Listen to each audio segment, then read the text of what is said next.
La géomancie spirituelle kémite, une science très ancestrale, s'inscrit dans le cadre du décodage des figures de la nature et des astres qui apportent des réponses afin de prédire l'avenir. C'est l'une des méthodes utilisées dans notre temps pour comprendre et lire les étoiles. La prédiction s'installe dans la mesure où les figures géomantiques, comme les reflets des influences astrales, des forces terrestres et cosmiques, permettent ainsi une interprétation plus profonde et une harmonisation des énergies pour la guidance personnelle et la prise de décision. Ainsi, la compréhension mystique de la science ancestrale appelée géomancie relie le terrestre au spirituel via les figures.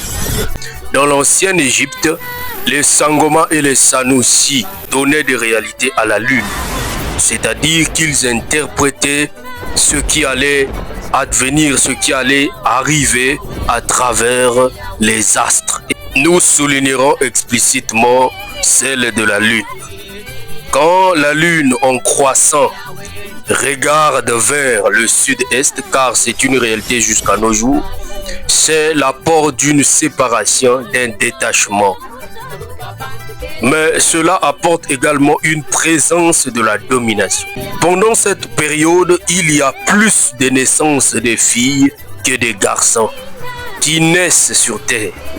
Dans les cultes les plus anciens kémites, c'est pendant cette période, durant la lune en croissant, qu'on établissait les chefs des campements, des villages ou des tribus.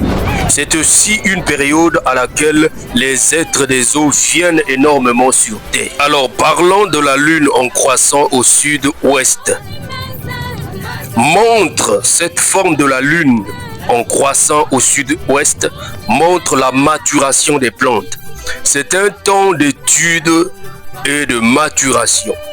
Pendant cette période, plusieurs hommes naissent dans ces périodes. Autrement dit, plusieurs garçons naissent pendant cette période.